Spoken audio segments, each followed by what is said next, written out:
In this video, we'll be taking a look at 5 college basketball games happening on January 11th, 2026, and providing you with free team picks and total picks for each one of those games, so 10 picks in total. Welcome back to Cash Out Sports. Let's dive right into it. Oh, and don't forget to subscribe and to click the bell icon to get notified as soon as these videos get released, so that you have more time to plan out your bets as we provide these videos on a daily basis. I can guarantee that you'll have all the important information that you'll need on these 5 college basketball games after fully watching this video. One more thing before we start: if you would like to gain access to our best exclusive sports picks to take your journey to the next level, then check out our Patreon in the link down below, where we offer our best single picks, parlay picks, and much more. Now let's get started.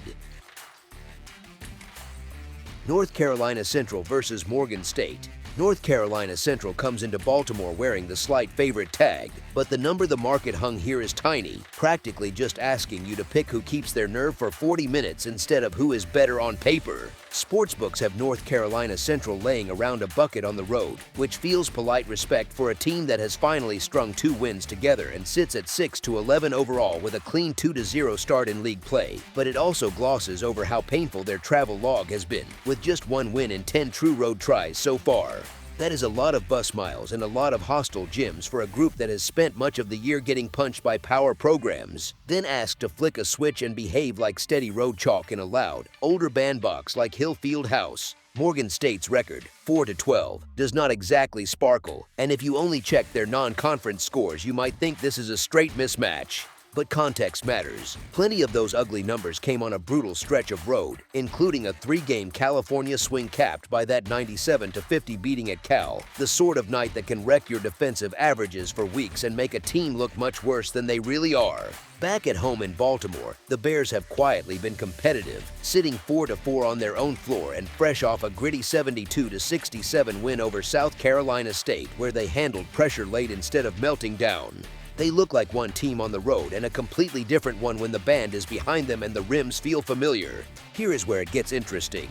North Carolina Central is the more polished side in most traditional categories, especially in how they treat the ball, leading the league in turnover margin and assist numbers. And they love to pester you in the passing lanes.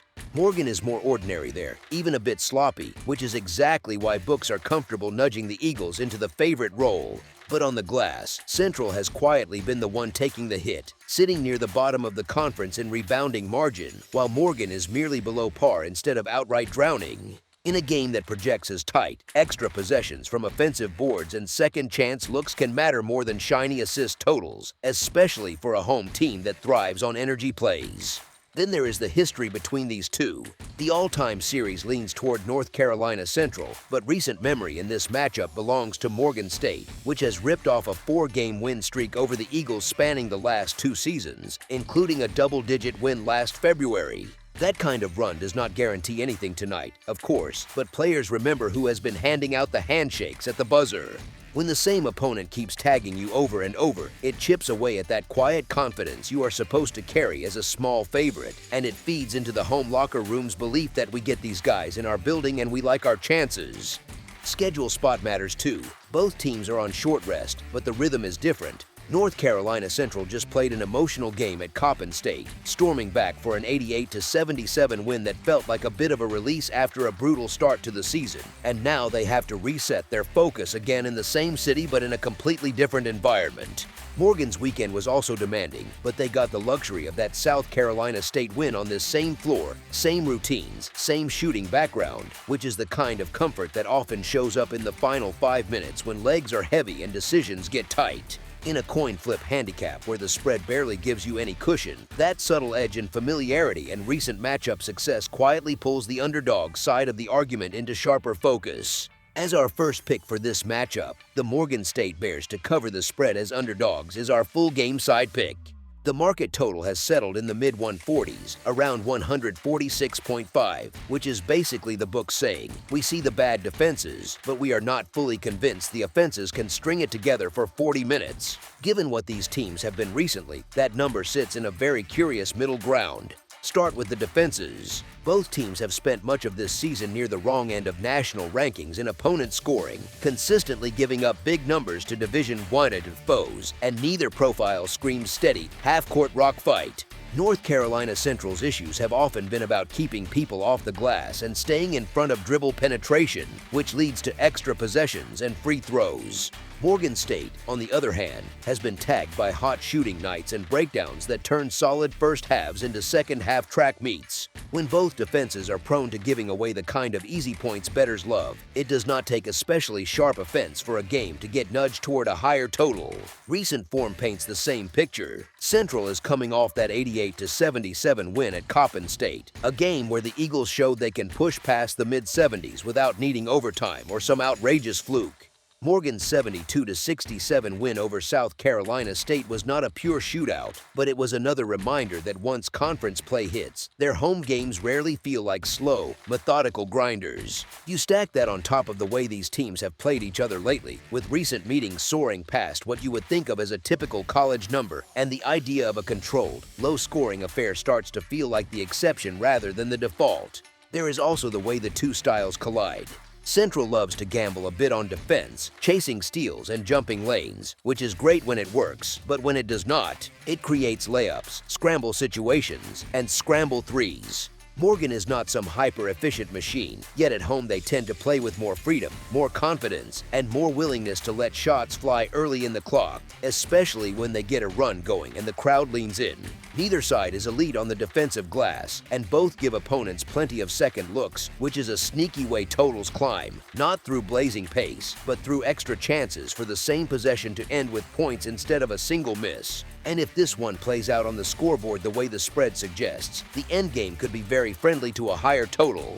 A tight final few minutes in a conference clash usually means intentional fouls, extended possessions, and a parade to the free throw line, and both teams are perfectly capable of getting there often enough to matter. Even a game that spends the first half hovering around a modest pace can suddenly tack on 15 or 20 late points through whistles and desperation shots. When you combine shaky defenses, recent evidence of offense waking up, and the potential for a whistle-heavy finish, you are left staring at a number in the mid-140s and asking whether it might simply be a touch too low for the chaos these two can create. As our second pick for this matchup, over the projected total is our full game total pick. Navy versus American. Navy heads into Bender Arena carrying the kind of momentum that makes a 1.5-point spread feel almost cosmetic.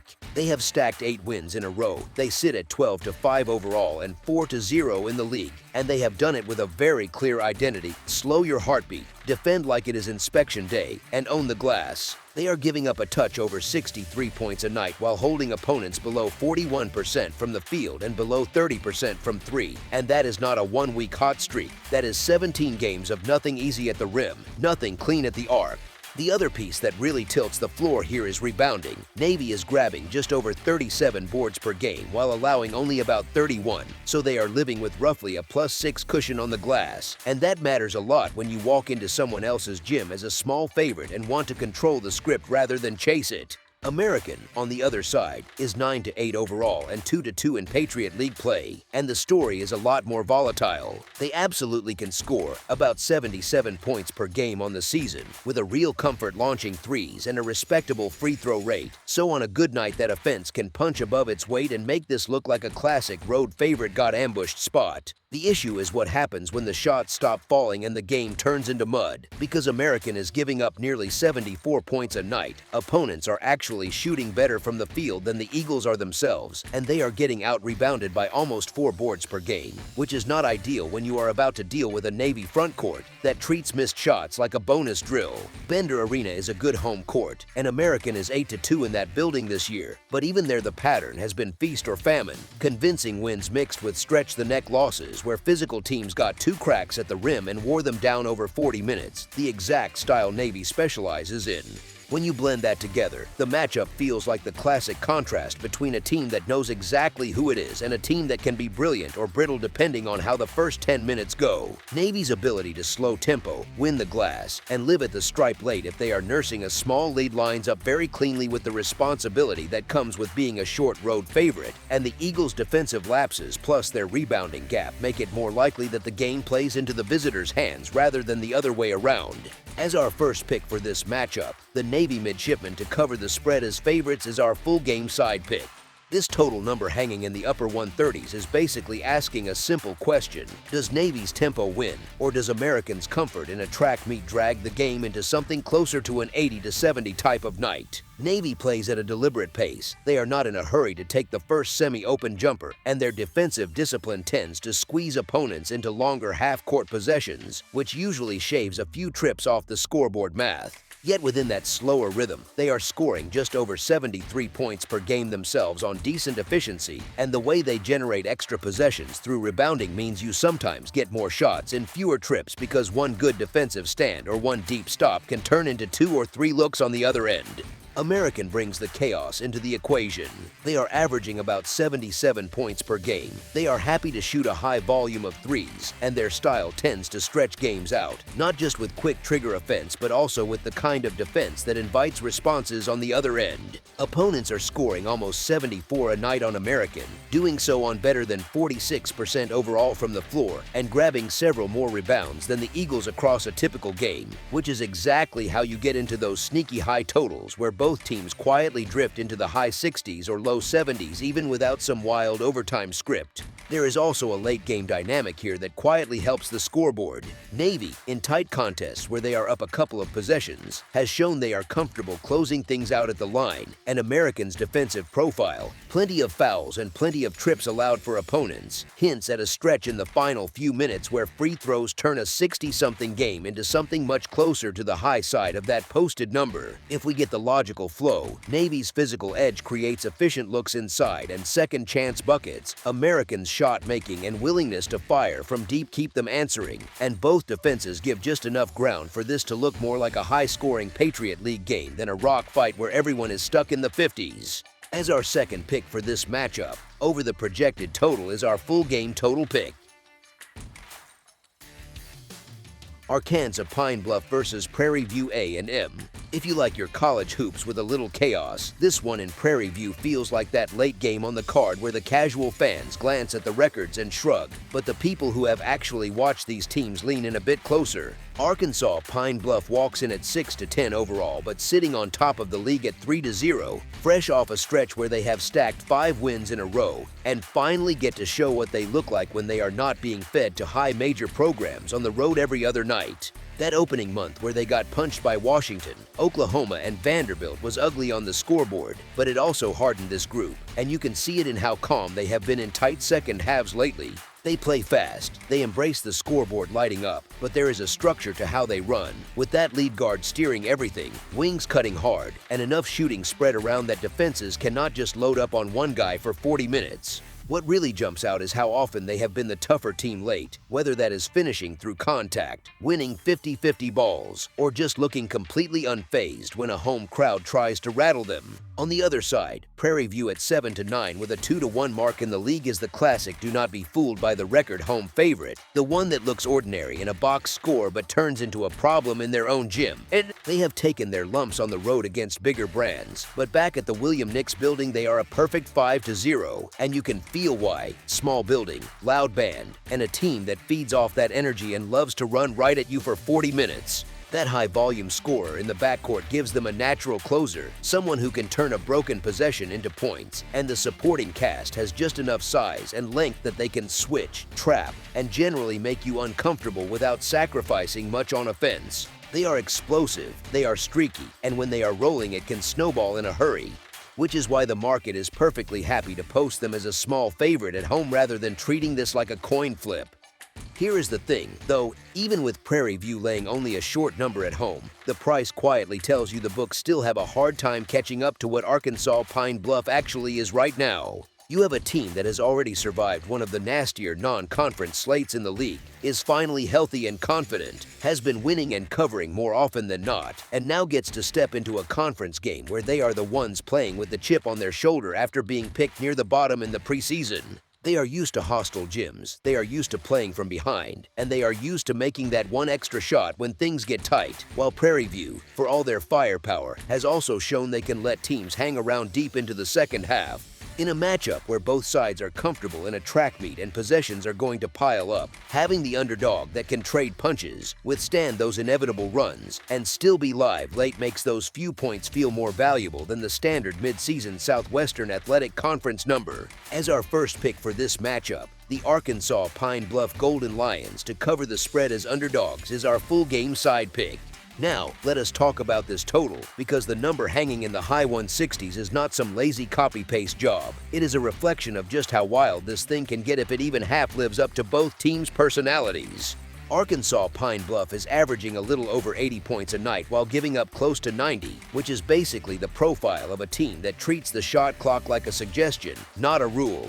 Prairie View is sitting in the low 80s on offense and allowing just over 80 on defense, and when you watch them, it looks exactly like that. They are hunting early offense, attacking mismatches, and happily turning missed shots into long rebound fast breaks. You do not need a spreadsheet to see it, you just look at recent score lines, where Pine Bluff is hanging 90+ and even touching the 130s when they really get loose, and Prairie View is coming off rock fights that still end up in the high 80s and beyond because there are so many trips up and down. The styles match up like gasoline in a match. Both coaches are comfortable living with a few bad shots if it means keeping the tempo high. Both guard groups are aggressive off the dribble, and neither rotation is built around a plotting post that wants to slow things down, which keeps the floor spaced and the lane open.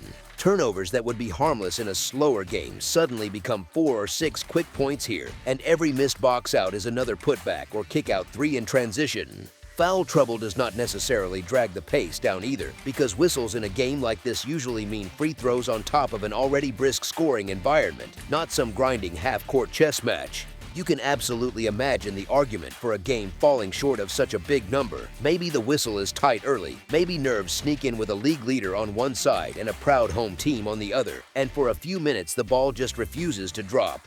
But these are two groups that have shown they do not stay quiet for long, and once one side strings together a couple of made shots, the other almost always answers, because neither one has a let us walk it up and bleed clock gear when they fall behind. If Prairie View gets rolling in front of that home crowd, they are not going to suddenly become cautious, and if Arkansas Pine Bluff jumps out early, Prairie View has no choice but to push even harder, pick up full court, and fire away from deep, which only adds more possessions and more chances for points. With a spread sitting around 1 or 2 possessions, you also have that classic endgame scenario where late fouls and quick shots from the trailing side tack another 10 or 12 points onto a total that was already flirting with the mid-160s. So while the number looks aggressive, the way these two are wired makes a high-scoring, back-and-forth game feel more like the baseline expectation than some wild outlier. As our second pick for this matchup, over the projected total is our full game total pick. Incarnate Word versus Stephen F. Austin. You look at this matchup in Nacogdoches and it feels less like a coin flip and more like a stress test for how real Incarnate Word's improvement really is. Stephen F. Austin are sitting at 13-3 overall with a 6-1 mark in the Southland and a spotless 8-0 at home, while Incarnate Word arrive at 8-8, 3-4 in league play, and still hunting their first true road win after an ugly 0-7 away split. That contrast alone tells a story, but the underlying analytics quietly double underline it, with the Lumberjacks sitting just outside the national top 100 with a clear positive efficiency margin and a defense graded in that top 90 window, while the Cardinals project more like a fun mid-tier outfit whose offense can pop but whose defense tends to leak points when the pressure rises. What really makes Stephen F. Austin interesting here is that they are not a one-star and vibes kind of favorite. They are built more like a layered playoff hockey team, with a steady guard pairing in Keon Thompson and Latif Patrick handling the puck on the perimeter, a physical interior anchor in Gerald Colonel banging inside, and a collective defensive identity that has held opponents to around 65 points per game across 16 outings.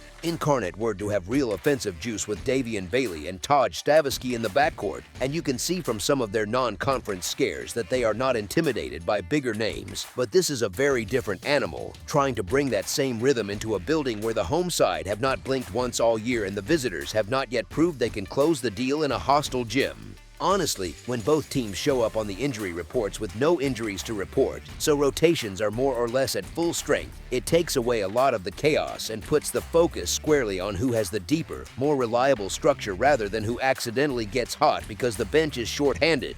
Layer on top of that a first-year head coach who already has Stephen F. Austin planted in the upper tier of the conference and a home floor that has behaved like a genuine fortress so far, and you end up staring at a matchup where the favorites' profile, both in the raw record and in the style numbers, fits the role much more cleanly than the underdogs does. So when you zoom out, look at the clean injury sheet, the home and road splits, the defensive ceiling, and the way this Lumberjacks group win games by stacking stops, it is very hard not to expect the side with the purple jerseys and the axe on the floor to take care of their business against the spread rather than just squeaking by.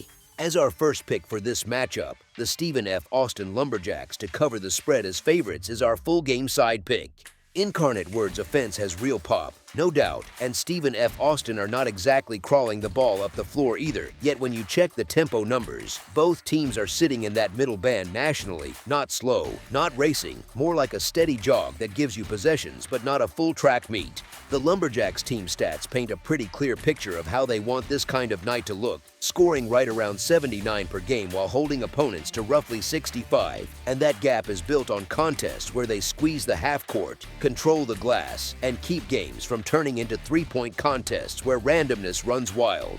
Let me explain why that matters for the total, because it is easy to get hypnotized by highlight packages of Bailey or Stavisky splashing threes and forget that a strong home defense that is locked in and connected can drag the whole evening into something more methodical and lower scoring than the number suggests. Incarnate Word's scoring reputation is very real, but a lot of that shine comes from home games and matchups where they have not been facing this level of defensive efficiency. So while their offense grades as good, their defense sits comfortably on the shakier side, which is exactly the kind of combination that tends to inflate posted totals and pull casual bettors toward the over almost on autopilot. Here is the thing, when a favorite like Stephen F. Austin has the bodies to stay big, stay organized, and protect the paint without needing to throw out frantic small lineups just to survive foul trouble or injuries, you usually get a game script where the home team is happy to trade quality for pace, working longer possessions on both ends and shaving a handful of possessions off the full game.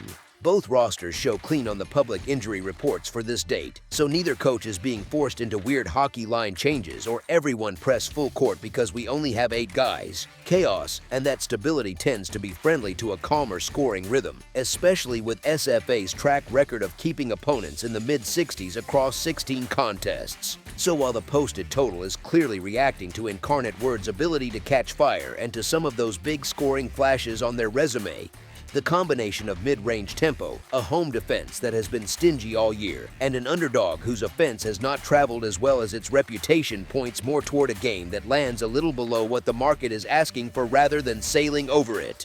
As our second pick for this matchup, under the projected total is our full game total pick. Nicholls versus McNeese. Townsley Law Arena on a Monday night in January feels a bit like a pressure cooker, and this one has both teams locked inside it. First place in the Southland is on the line, McNeese sitting at 13-3, 6-1 in league play, and Nicholls charging in at 8-8, a perfect 7-0 in conference after a rough non-conference gauntlet. On paper it looks simple, the ranked style bully at home, double-digit favorite, big crowd, ESPN cameras, all of that. But this number at around plus 13.5 on Nicholls is basically the books telling you, are you sure they cannot keep this remotely competitive? McNeese has the profile that scares people. They score in the mid-80s per night, they defend in the high 60s, and they do it with a very clean, grown-up brand of basketball. They protect the ball, they squeeze turnovers on the other end, and they sit in that sweet spot where they do not play especially fast, but every trip feels efficient. It is the kind of offense that looks machine-built in a spreadsheet, which is great for winning games, but not always as great for covering huge numbers when the opponent refuses to cooperate with the script. Nicholls, though, is not really built to cooperate. They lean into chaos just enough to make life uncomfortable, but they are not some wild press for 40-minute sideshow either. They shoot a ton of threes, second in the Southland and made triples per game, and when that volume meets even average accuracy, the underdog starts punching well above its listed weight. You saw a version of that at New Orleans, where they walked into Lakefront Arena, rained in 17 threes, and casually flipped that gym into a road win. What makes that style more than just hot shooting luck is the length and versatility on the wings. Jalen Searles at the top of the scoring chart, Jalik Dunkley doing the dirty work on the glass, and guys like Zayden Cross and Z Hamada floating around the perimeter give Nicholls this stretchy, switchable look. They close space on shooters, they can bother ball handlers without constantly needing help, and they turn defense into those rhythm threes that make a big underdog really annoying to put away. It is not pretty, but it travels better than people think, even with that ugly overall road record. The other quiet angle is familiarity. These two know each other very well, and Nicholls is the one-league team that actually tagged McNeese last season, that 71-63 result in Thibodaux, where the Colonels bombed away from deep while McNeese went cold. So you have a defending power program that remembers getting clipped, a new year, new coach on the McNeese side, and a Nicholls group that has already lived through both the growing pains and the payoff of this current core. In a game that both staffs will treat like a mini-tournament matchup, adjustments on the fly matter more than raw ranking. There is also the simple math of style. McNeese is elite at forcing turnovers and usually wins games by strangling you in that margin, but Nicholls is one of the few Southland teams that can actually punch back in that category. Both sides will swipe at the ball, both sides will sell out for steals at times, and that kind of game rarely turns into a clean, 25-point stroll for the favorite. Every extra possession that turns into a loose ball, a review, a scramble for a long rebound is another little chip against the idea of a full-blown runaway. And when you mix all that with the stakes, first place on the line, students loud, whistles a bit tighter than usual, you usually end up in a band of outcomes where the better team still gets its win, but the underdog keeps finding ways to hang around just inside that number. It might not be comfortable for either side of the bet, but that is usually where the value sits. As our first pick for this matchup, the Nicholls Colonels to cover the spread as underdogs is our full game side pick. Now, let us talk about the total, because this number around 147.5 is a little mind game of its own. If you just glance at season averages, McNeese scoring in the mid-80s, Nicholls in the mid-70s, your brain instantly screams points, points, points. Odds makers know that. They stick this total in that zone that feels slightly low for two offensive, friendly teams, and they ask you to trust that the pace and the stage will do some quiet trimming. Here is the thing. McNeese's attack is efficient, but it is not a track meet. Their pace grades out closer to average than helter-skelter, which means they prefer to win possessions rather than simply pile them up. They use their half-court strength, they run real sets, they are comfortable grinding through the shot clock if they are getting the matchups they want. So even when they put up nice scoring numbers, the game itself does not always feel like a blur. Nicholls is a little quicker, but their scoring is very streaky, which is fun for drama and not so fun if you are holding an over ticket. They are heavily three-point driven, and with that comes those 4-minute stretches where the ball just will not drop.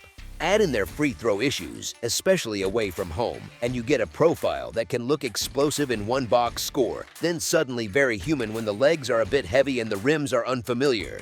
Defensively, both teams actually bring more to the table than the reputations suggest. Nicholls forces a high rate of turnovers, which is great for them but sneaky bad for a total, because a live ball steal that turns into a layup is still just 2 points instead of a long offensive possession. McNeese's defense is legit top tier this season, both in efficiency and in how disruptive they are on the perimeter, and that sort of connected half-court shell is tailor-made to stop a three-heavy offense from getting comfortable. Imagine a first half where both teams spend time figuring out how the refs are calling contact and how tight the closeouts are. The scoreboard can lag behind expectations. Game script also leans toward a cap on scoring. If this settles into the kind of first-place battle everyone expects, you are more likely to see coaches slow things down when they have a lead. You shorten rotations, you squeeze every possession, you trade some early clock transition chances for set defense, and trust your half-court execution.